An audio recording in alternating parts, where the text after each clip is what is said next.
So let me tell you, so you know what's gone on in the past 2 days. It has not been a theoretical or even a particularly conceptual enterprise.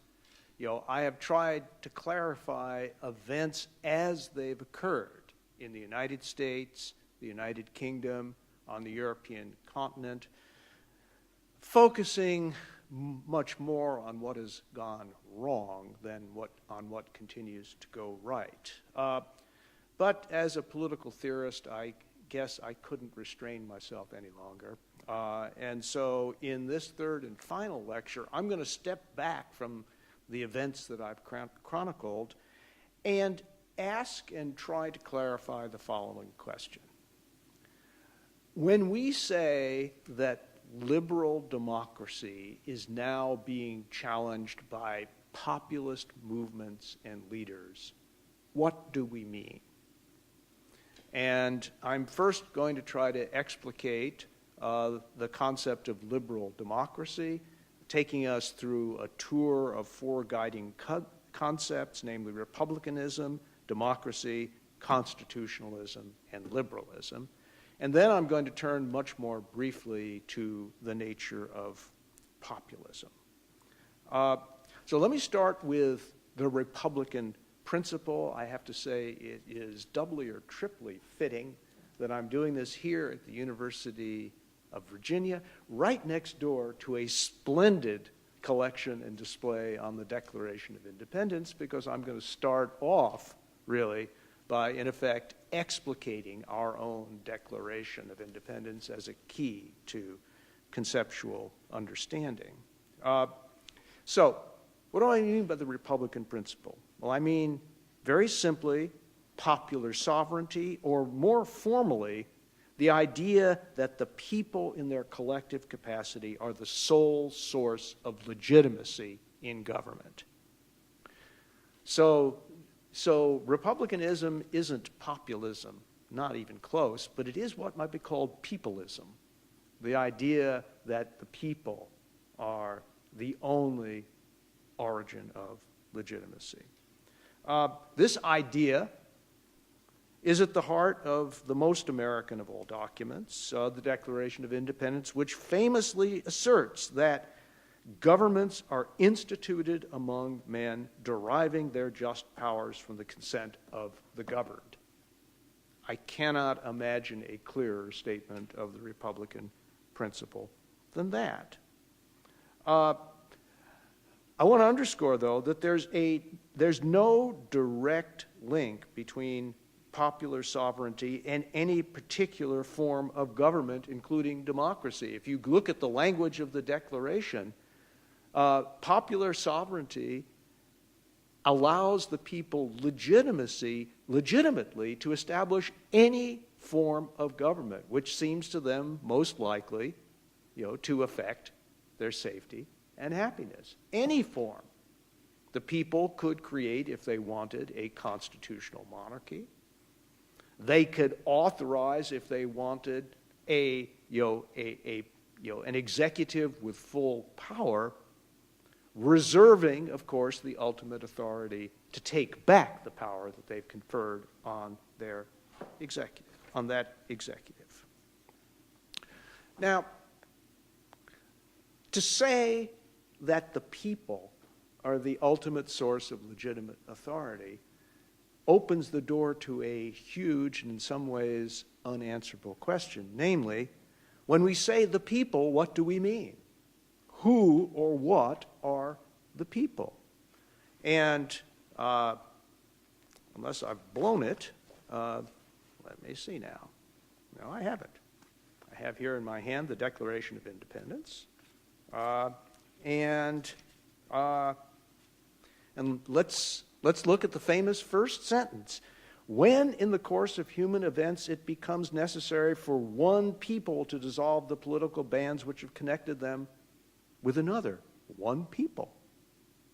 Okay? So the idea of peoplehood is presupposed in the very act of declaring the independence of a people. Okay? And the argument is, well, we're one people and the Brits are another people. And we're connected to them by political bands, which we now are dissolving as it is our right to do. Okay? So, we now understand the people as all of us, all citizens, regardless of religion, manners, customs, and even the length of time that we have been citizens. So, in this understanding, the people is an ensemble of individuals who enjoy a common civic status. But in the Federalist Papers, indeed Federalist number 2, one of the handful that John Jay wrote, we encounter a very different and much thicker conception of what a people is. John Jay writes in number 2 that, and I quote, "Providence has been pleased to give this one connected country to one united people." And then he goes on to specify the ways in which we are a united people descended from the same ancestors, speaking the same language, professing the same religion, attached to the same principles of government, and very similar in their manners and customs. Now, scholars have given us reason to doubt that that was an accurate description of the American people, even when John Jay penned those words, and for sure it isn't now. So the interesting question is why he felt compelled to describe the American people in those terms, and the answer, I suggest, is that if the people create their institutions, then it can't also be the case that these institutions have shaped the people that created them. The people have to possess a kind of unity at the outset that precedes the civic identity that the institutions they create may ultimately reinforce. Now, to bring this argument up to the present day, but also to send it back across the Atlantic, this question of who or what the people is, about the boundary between those who belong to the people and those who don't, suffuses the constitution of several post-communist European countries that I've discussed in some detail in the first 2 lectures. So, for example, the Hungarian Constitution presupposes the existence of the Hungarian nation, understood as common descent and shared culture. So, the preamble speaks of we, the members of the Hungarian nation. It recognizes the role of Christianity in preserving nationhood. It praises our King, St. Stephen, for making Hungary part of Christian Europe. And the preamble goes on to speak of safeguarding our heritage, our unique language, and Hungarian culture, before even mentioning the languages and cultures of other nationalities living in Hungary. But even in the language of the preamble, there is something peripheral and almost second class about those other nationalities and other languages. I could go on to provide an exegesis of the beginning of the Polish Constitution in similar but not identical terms. Now, peoplehood is not only the idea of shared characteristics. It can, and in the American case, according to John Jay, does contain an element of self-creation. We're a separate and distinct people because we say we are and are prepared to defend this claim with our lives if need be. So, at the end of the passage I just cited from Federalist 2, Jay refers to, and I quote, "those who by their joint counsels, arms, and efforts, fighting side by side throughout a long and bloody war, have nobly established their general liberty and independence." And so through the war, in effect, they redeemed the claim that they were one people and became even more united because they put their lives, their fortunes, and their sacred honor on the line and were prepared to defend that promise with their lives if necessary.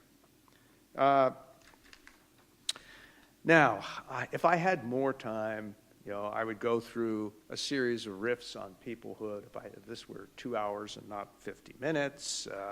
One of my favorite anecdotes is FDR keynoting a Daughters of the American Revolution convention, and he referred to them as fellow immigrants, which created something of a stir. But Now, but let me get to the punchline here for today's purposes. Whatever conception of peoplehood we may endorse, as modern men and women, we're apt to believe that there's no alternative to the Republican principle, no alternative to the idea that all legitimate authority ultimately comes from the people. Because even in this day and age, where allegedly history has ended and we all agree on everything, there are competing notions of where legitimate government comes from.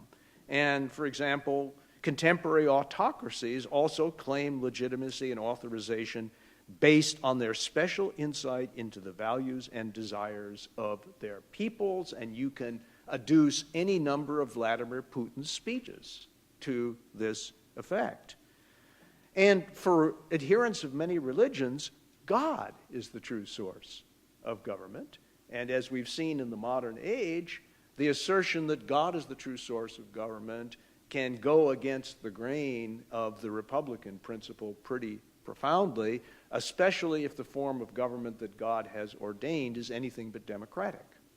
And this poses challenges for fervent traditional believers of major faiths, including Islam, and I would add Judaism. And some of the most fundamental conflicts in the state of Israel, are between, Republican claims and God claims, if I may put it that way.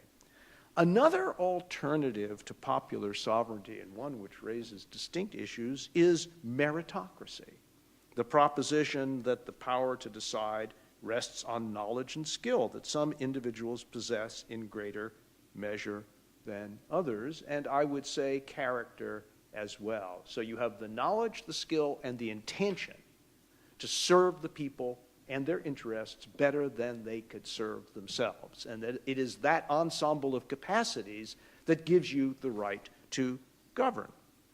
Now, there's a modern example of this that's very interesting.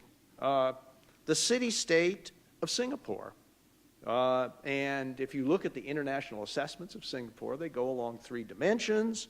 The first is its performance in producing the results people want. And in this respect, Singapore is near the top. The second dimension involves measures of government effectiveness, regulatory quality, rule of law, absence of corruption. And here again, Singapore is near the top. But the third dimension includes democratic participation, political liberties, and here Singapore is much closer to the bottom. Okay? So we have a government that is producing the results that people want. It's doing it efficiently, effectively, and with almost no corruption, but it's not a democracy. And it doesn't adhere to the Republican principle. What are we going to make of that? Well, Singapore's longtime strongman, Lee Kuan Yew, once asserted that, quote, the ultimate test of the value of a political system is whether it helps that society establish conditions that improve the standard of living for the majority of its people. And a Singapore-based political observer adds, and I quote, freedom is being able to walk on the streets unmolested in the wee hours of the morning. That's a very distinctive conception of freedom. But by the way, it's one of FDR's four freedoms, namely freedom from fear. So it's not an entirely alien concept. But the point is that whether or not the people have authorized this form of government, it is uniquely able to deliver what the people always want. So much for the Republican principle. I can go through the other three more briefly. In the case of democracy, I can go through it especially briefly because a leading theorist of democracy, Robert Dahl, has offered what I think is sort of the canonical account of the basics of democracy as requiring the equality of all citizens, including along with a broadly inclusive scope for citizenship, majoritarianism, and the liberties and powers such as freedom of speech, assembly, and press that citizens need in order to have a fair chance to influence public decisions. Now, in this conception of democracy, unmodified by any adjective, There is nothing essentially undemocratic about majoritarian decisions that systematically go against the interests of specific individuals and groups. Nor are majoritarian decisions undemocratic if they invade what it has become customary to call privacy rights. Nor is it undemocratic to erase the distinction between legislative and judicial powers. We've all read as undergraduates Socrates' Apology, I hope, and Socrates is being tried by the Athenian assembly as a whole. 500 citizens reconstituted as jurors for the occasion of the determination of the guilt or innocence of Socrates. And it's not as though some special public punishment was meted out to him. That is the way the judicial system operated. It was a legislature as a judiciary. And Socrates was condemned by a vote of about 280 to 220. But, if it had been 251 to 249, he still would have been found guilty. It was pure majoritarianism applied to the judiciary. Now, and I'm a little embarrassed by what I'm about to say about constitutionalism with Professor Howard in the audience, but I'll plunge ahead. My description of constitutionalism is, basic enduring structures of formal institutional power, typically, though not invariably, codified in writing. And this codified structure is basic in that it provides the framework for the conduct of the rest of public life. It's enduring because it typically involves entrenchment. That is to say, some mechanism that makes it harder to change the basic structure than to amend or reverse decisions made within that structure. Constitutions stand on some principle of authorization. In the case of our Constitution, it is manifestly the Republican principle. How does it begin? We the people. And that's not just a clearing of throat. It's not just announcing who's speaking or who's writing. It is a declaration of the right to authorize this Constitution. That is both declared and presupposed. And constitutions typically incorporate not only basic institutions and principles of authorization, but also statements of the purposes of the governments they create. The preamble to the Constitution could simply have stated the basis of authority, in which case the preamble would read as follows: "We, the people of the United States, do ordain and establish this Constitution for the United States of America." That sentence parses. It makes the point. We have the right to do it, and we're doing it. But as you know, the preamble is a bit longer than that, because it interrupts the simple declaration that I just read with the words "in order to," the why.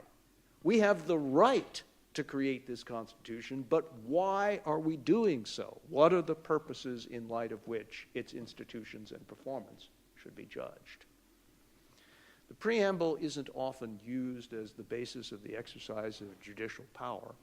Not often, hardly ever as a matter of fact, but as a guide to the framework within which judicial as well as legislative power and executive power are legitimately exercised. I don't think it can be surpassed. Now, constitutions, as we know, define institutional powers. They delimit institutional powers, and they can do so horizontally through separation of powers, vertically through the division of governmental powers in federal form, top, middle, bottom. But, and this is the critical hinge to the next step of the argument, these modes of delimitation need not limit public power in the aggregate. Constitutionalism is perfectly compatible with an understanding of public power as total, the public sector as plenipotentiary. It is perfectly possible that if you added up all of the vertical and horizontal powers in the U.S. Constitution, you could come up with a system in which some government authority or another was authorized to touch and determine every aspect of our lives. There's nothing in constitutionalism itself which limits government in the aggregate. And the fact that constitutionalism and the absence of governmental limits are compatible brings me to the fourth point that I want to make, which is about liberalism. Now, the French author Benjamin Constant famously distinguished between the liberty of the ancients and the liberty of the moderns. For the ancients, liberty consisted in the constant active participation in collective power, that is to say, direct self-government. But the transitions from cities to states, the size of modern political communities, makes this impossible even for modern political communities founded on the Republican principle. So if size is the issue, one might conclude that the liberty of the moderns consists in the selection of representatives through free and fair elections in which all participate on equal terms. That's only half of what Constant says. Here's the other half. He says that the modern alternative to direct participation in government is the peaceful enjoyment of private independence. The exclusion of most citizens most of the time from direct self-government has a flip side, that is, a large sphere of non-civic life, economic, social, cultural, even religious, which citizens come to expect to conduct on their own terms. And this brings me to the core idea, or what I have argued for years is the core idea of liberalism, namely the creation of a sphere beyond the rightful reach of government in which individuals can enjoy independence and privacy. And in this spirit, I would argue, the Declaration of Independence both invokes the Republican principle and limits the Republican principle. You can do anything with the Republican principle except to use it to override innate and inalienable rights. And so the delimitation of a sphere of inalienable rights is one way of drawing the line between the public and the private. Not the only way, but if the pursuit of happiness is one of the inalienable rights, well, then it would stand to reason that it's happiness not as somebody else defines it, but it's happiness as you define it for yourself, and that presupposes a sphere within which you can pursue happiness on your own terms and not the government's terms, even if the government is fully democratic. Now, let me,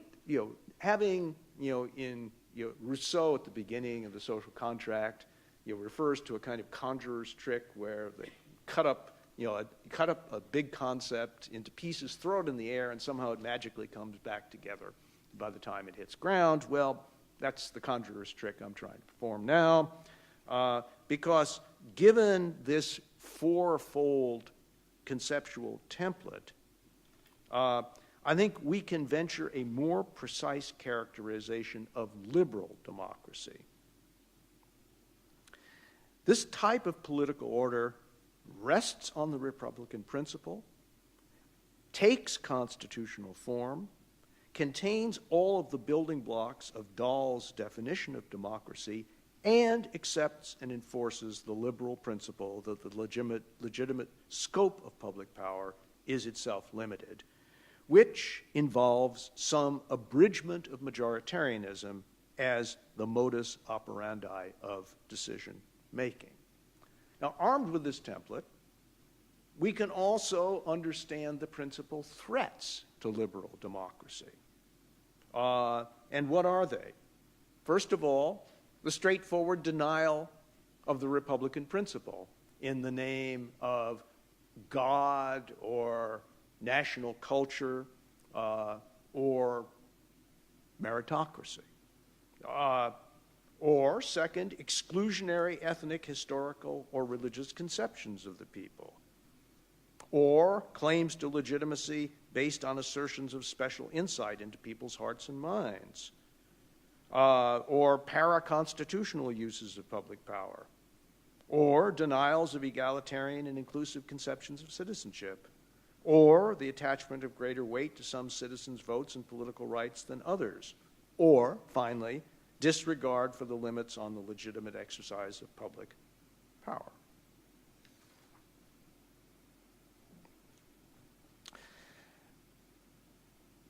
All of this is on the conceptual level. What I want to touch on briefly is another defining piece of, or element of, modern liberal democracy. And that is the relationship between liberal democracy as an institutional political form on the one hand and market economies suitably regulated on the other. And a defining feature of contemporary liberal democracies is their commitment to economic growth, widely shared, and broad prosperity as central aims of public policy, and to suitably regulated markets as the best way of achieving this. Now, from the contemporary standpoint, and even I would add from an Aristotelian standpoint, there are very good reasons for this commitment, because growth, all other things equal, tends to expand the middle class, and larger middle classes tend to promote, do not invariably promote, the consolidation of liberal democratic institutions. Conversely, economic retreat puts pressure on these institutions and on the norms that undergird them. So in this light, it's no accident that the economic turmoil between the two world wars, which in the case of the German hyperinflation of the mid-1920s had the effect of impoverishing the German middle class, it's not an accident that that kind of economic turmoil working to the disadvantage of the middle class has also led during the interwar period to a profound weakening of liberal democracy and the enhanced credibility of non-liberal and non-democratic ideologies and forms of government. And I don't think I need to dwell on that. Well, in our time, in a more muted form, something very similar has happened. The Great Recession that began in the United States in December of 2007 and began in Western Europe, and to some extent in the UK, not long thereafter, this Great Recession shattered complacent assumptions on both sides of the Atlantic Ocean. Nearly a decade after it began, Europe is still struggling to accelerate economic growth and to reduce unemployment to more normal levels. And even though the recovery in the United States started earlier and has lasted longer, median household incomes remain lower than they were in 1999, and as I mentioned in a previous lecture, are today almost identical to where they were at the beginning of the Great Recession. So for many people, it has been a wasted decade, and for many others, it has been a wasted generation, a lost generation from the economic standpoint. What is at stake, it seems to me, in the economic nexus with contemporary liberal democracy is both material circumstances and moral achievements as well. I draw this idea from a Harvard economic historian by the name of Benjamin Friedman, who wrote a magnificent book entitled The Moral Consequences of Economic Growth, portions of which I believe everybody who's interested in contemporary liberal democracy ought to familiarize himself or herself with. And here's how he puts it. The value of a rising standard of living lies not just in the concrete improvements it brings to how people live, but in how it shapes the social, political, and ultimately the moral character of a people. Economic growth, meaning a rising living standard for the clear majority of citizens, more often than not fosters greater opportunity, tolerance of diversity, social mobility, commitment to fairness, and dedication to democracy. And I think the evidence will show that he is substantially correct in making that assertion. Which, of course, raises the difficult question of what happens when growth slows, as it has. In part, the presidential election in the United States of 2016 revolved around the question of whether it was possible to re-accelerate economic growth from its current historically low level, and if so, how? And this is significant, according to Friedman's argument, because the distribution of economic surpluses is the daily business of normal politics in liberal democracies. And while the process is never free of conflict, it's usually conducive to compromise. But political life changes from compromise to conflict when growth slows or halts, and the challenge becomes the allocation of losses in a zero-sum, or even if things are bad enough, a negative-sum environment. And human experience suggests, and behavioral economics confirms, that the pain of loss exceeds the pleasure of gain. Failing to improve one's life is disappointing, but losing what one has long enjoyed produces bitterness and anger. And many of the pathologies that we see today are the consequences of these sentiments, including the politics of blame, the emergence of demagoguery, and the temptation to regard the democratic system as an obstacle to the reignition and redistribution of economic growth, and not a means of enabling it.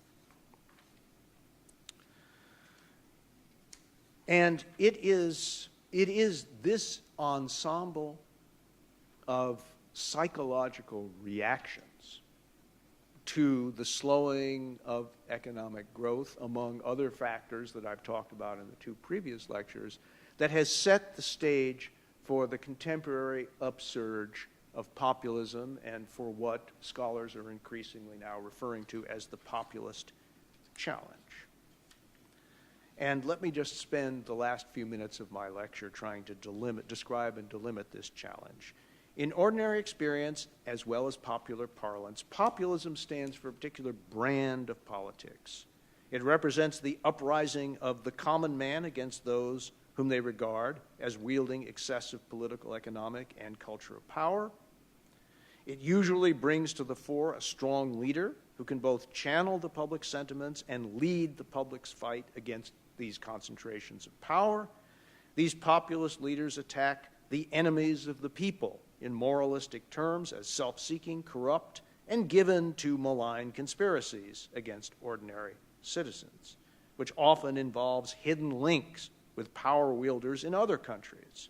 Populism entails constant conflict with these enemies and an endless struggle against the forces they represent. Populist programs draw bright lines that invite even more conflict. They're nationalist versus internationalist and protectionist in the broad sense of the term, setting up bulwarks against foreign goods, foreign immigrants, and foreign ideas. Although populist movements sometimes erode or even overturn democratic regimes, they are not necessarily anti-democratic. I want to underscore that point. Not necessarily anti-democratic. This was a point that emerged and to some extent was debated in the wake of my first two lectures. They are not necessarily undemocratic, but they do represent a frontal challenge to liberal democracy. Because, and why is this? Liberal democracy goes hand in hand with rationalism, respect for science, technical expertise, and evidence-based deliberation, also with individualism that combines the blessings of liberty with the burdens of personal responsibility. It requires both respect for the rule of law and patience in the making of law. Citizens of liberal democracies must accept the intrinsic shortcomings of representation along with its many advantages.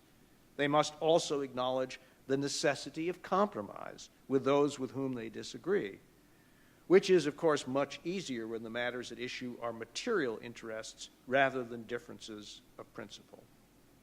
And famously, the citizens of liberal democracy must somehow tolerate, without necessarily respecting, not only deep differences of outlook, but also their public expression, even when citizens dislike the speech and the conduct to which these beliefs and differences of outlook give rise. Human beings have an ingrained impulse to repress what is disagreeable. So refusing to do so as a matter of principle and a matter of habit is one of the hardest won victories of liberal character formation. Liberals are slow to impute absolute evil to their adversaries or all virtue to their friends. They are anti-tribal, acknowledging particular identities but subordinating them to broader conceptions of civic and even human fellowship. The liberal ethos is resolutely non-heroic, prizing security over risk and peace over war. Taken as a whole, liberal regimes work hard to afford their citizens as much security as circumstances permit, and they regard war as a disagreeable necessity rather than a glorious adventure to be sought out. Liberal democracy presupposes and to some extent nurtures a distinctive outlook and political psychology. Many of its requirements are demanding and require a measure of self-restraint. And this, I would argue, the requirement of self-restraint in liberal democracies is a permanent source of vulnerability. Citizens often crave more unity and solidarity than liberal life typically offers. Community can be a satisfying alternative to the burdens of individual responsibility. That's not the only mode that a community can take, but that is one way in which it can function. Identifying with and preferring those who are most like us goes with the grain of our sentiments, and it does so more than does a wider, more abstract conception of equal citizenship or even universal humanity. So does the tendency to impute good motives to our friends and malign intention to our foes. Antipathy has its satisfactions, regrettably, and conflict, like love, can make us feel more fully alive. So populism's embrace of tribalism, its Manichaean outlook, the constant conflict it entails, all draw a measure of strength from what I think of as the enduring incompleteness of life in liberal democratic societies. Unlike the great isms of the 20th century, populism lacks an elaborated theory and canonical text. It does, however, have a coherent structure. And let me spend the last few minutes describing that coherent structure. It distinguishes at its base between the people and the elite.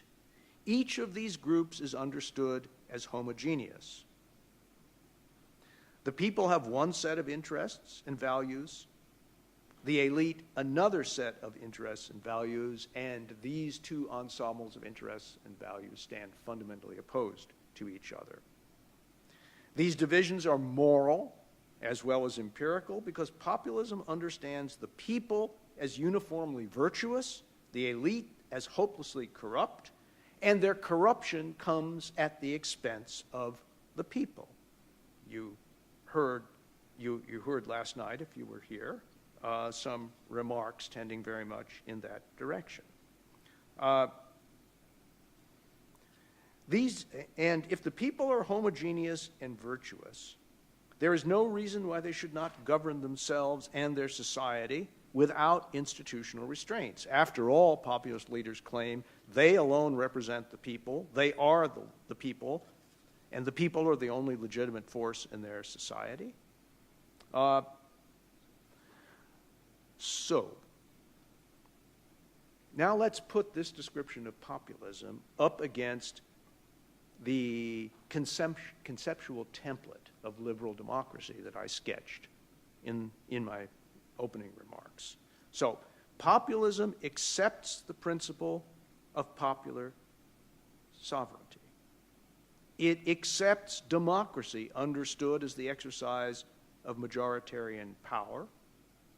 It is skeptical about constitutionalism to the extent that formal bounded institutions and structures impede majorities from working their legitimate will, and it rejects altogether liberal protections for individuals and minority groups.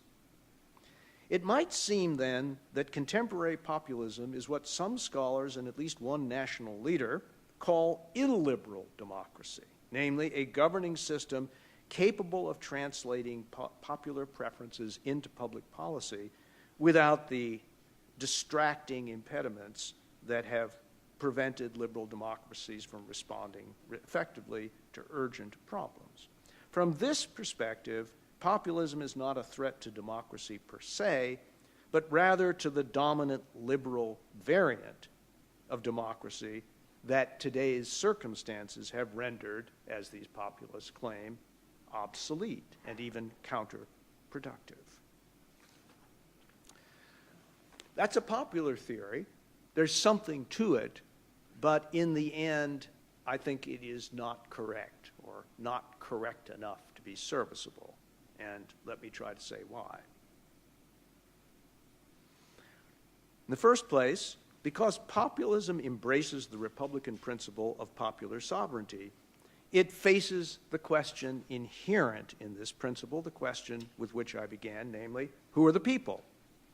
Historically, right-leaning populists have emphasized shared ethnicity and common descent, while left-leaning populists have often defined the people in class terms, contrasting them to those with wealth and power.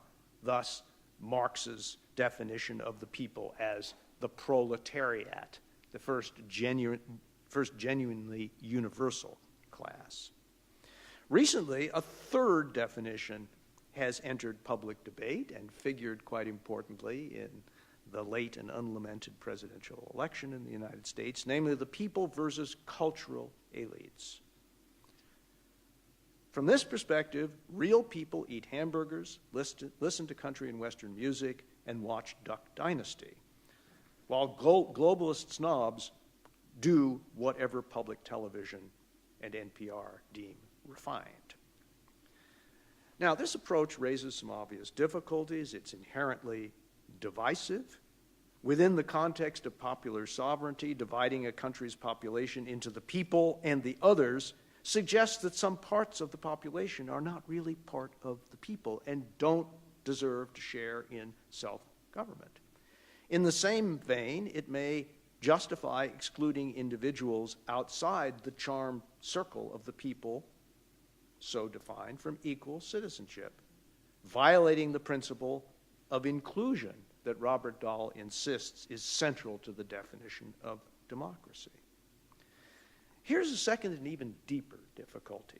The populist definition of the people is inherently counterfactual. A leading scholar Princeton of populism, Princeton's Jan Werner Müller, says, and I quote, "Populists speak and act as if the people could develop a singular judgment, a singular will, and hence a singular, unambiguous mandate, but of course they cannot. In circumstances of even partial liberty, as James Madison reminds us, different social groups will form around congeries of interests, values, and origins. Plurality, not homogeneity, characterizes most people most of the time. Imposing an assumption of uniformity, as populists do, on the reality of diversity not only distorts the facts, but also elevates the characteristics of some social groups over others. To the extent that this occurs in practice, populism becomes a threat to democracy because democracy requires pluralism and the recognition that we need to find fair terms of living together as free, equal, but also irreducibly diverse citizens. So, I would argue, whatever may have been the case for classical republics, no form of identity politics can serve as the basis for a modern liberal democratic society. Equally counterfactual is the proposition that the people are uniformly virtuous. We are not, individually or collectively. And political movements based on this premise inevitably come to grief, but not before disappointment gives way to a violent search for the hidden enemies of the people. Those of you who have studied the French Revolution will remember Robespierre's Republic of Virtue, which turned very quickly into a tyranny of violence. When paired with the assumed corruption of elites, the presumption of the people's virtue undermines democratic practice, and the reason, as I said before, that decision-making in circumstances of diversity requires compromise, which becomes very hard to accept if one group or party comes to believe that the other embodies evil. And one of the great vices of contemporary hyperpolarization in the United States is that the two political parties are coming closer and closer to believing just that about each other. If I had another hour, I'd walk you through the very distressing survey evidence on this point, but trust me, that is what has been happening. And so the disagreement between the political parties is no longer just moral, it's also affective and increasingly personal, characterized by deep antipathy at the level of the sentiments and the passions.